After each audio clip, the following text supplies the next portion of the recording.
ready to roll to the finish here. Before we go into open forum, we have a guest that has joined us.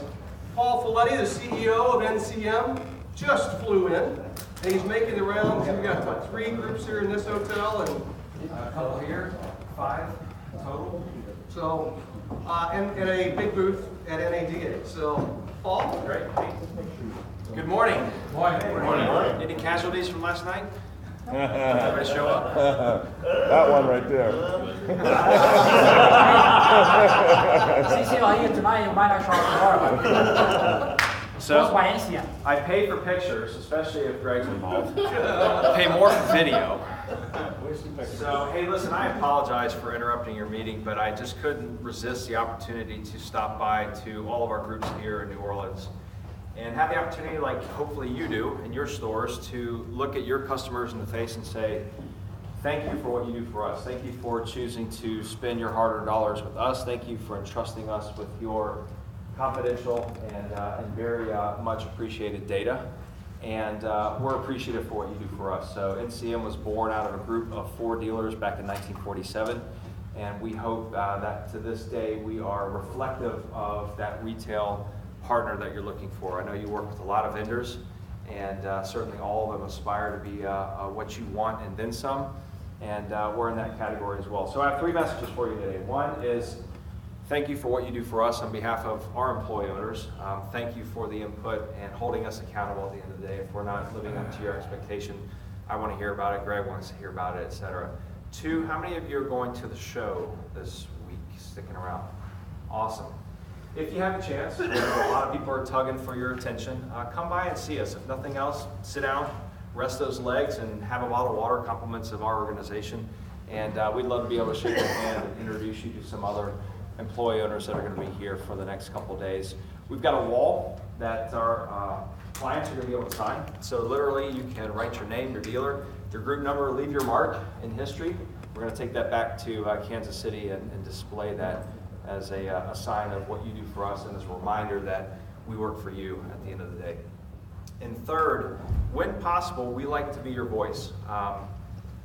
We don't always get it right, but the more input you can give us, we want to be able to convey that to the industry as a whole. We're not NADA, and we're very appreciative for what they do as an association. But over the next couple of days, I'll be meeting with a lot of media, and they want to hear what your concerns are. If there's messages that I could deliver on your behalf, so when you open up automotive news, you're getting what you want to see in there, let me know, let Greg know. We want to be that conduit, your voice at the end of the day on behalf of the industry. So with that, I'll let you get back to your meeting. And again, I apologize for the interruption, but before I leave, I will be happy to open it up to any questions, concerns, comments. If you want Greg to leave the room, we can talk about him and what he did last night. So I'm happy to take any questions you may have. Yeah, Greg, why don't you give us about 5 minutes? I'll see you later. What were the 4 original owners? Do they have car dealerships or motorcycle shops? It was car dealerships. The gentleman's name was Rudy Fick. He was a former Ford Motor Company employee. He got out of the OEM world and acquired a point in Kansas City, and then a couple years later bought a couple other points and had no way of comparing his stores to each other. They came to our organization, which at the time was called Central Services, and he created a management company around that group that was able to give him composite level information to compare his store's performance. He opened that up to other dealers. They went to Henry Ford II and said, hey, this is what we're doing on behalf of Ford. We're trying to work together to help each other and elevate the brand. And Henry Ford II endorsed it, and that's what became the 20 Group. How many groups do you have? So traditional 20 groups, and this is just automotive. We work with about 20 other industries. We've got about 150 traditional 20 groups. We've got about double that amount of what we call proprietary groups, which is dealer groups who want to have just their dealers in that composite. They just want to meet with their general managers, their ownership. And so we work with a larger number of private dealer groups, if you will. We don't work much with the publics anymore. Most of that's kind of come in-house. Some of the largest private dealer groups, they've brought some of what we do in-house as well. But we hold about 500 20 group meetings a year, and we're doing about 100 or so in dealership meetings per month. What industry is the most profitable right now?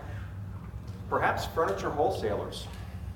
Furniture wholesalers. Yeah, it's kind of like buy here, pay here. I mean, you're more a bank, and the commodity is the furniture at the end of the day. So we are going to try to be a little bit more, thanks for asking the question, by the way, because it reminded me to mention, we're going to try to be a little bit more vocal, if you can call it that, with the manufacturers as far as the health of their franchise.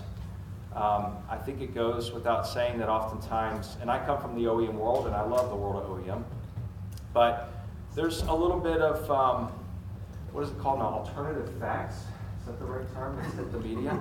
In terms of what the true profitability of the franchise is. You know, you guys do an amazing job as retailers, making sure that the brand is protected and the franchise is profitable. But I think it goes without saying, and I'd like to keep this in this room. I think that that oftentimes manufacturers get a little concerned about dealers being too profitable, which is kind of ironic.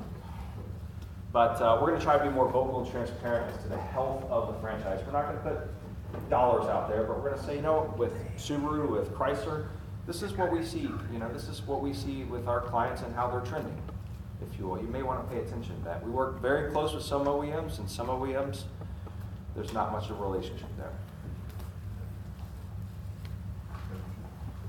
I just have a comment, not Sure. so much of a question. I'm in a Honda 20 group and an Acura 20 group, and I've probably seen 5 or 6 moderators. I would say this without breaking the room. This was the best run meeting I've ever been to. You guys are some of the sharpest guys I've ever been able to meet, and I will say he's the best moderator I've ever worked with, hands down. Great, awesome.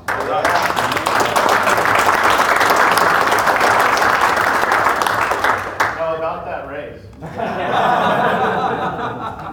So it's been fun, guys. It's just, Greg is a true asset in the organization. Obviously, industry-wide, he's got tremendous name recognition. If we could clone him, we would.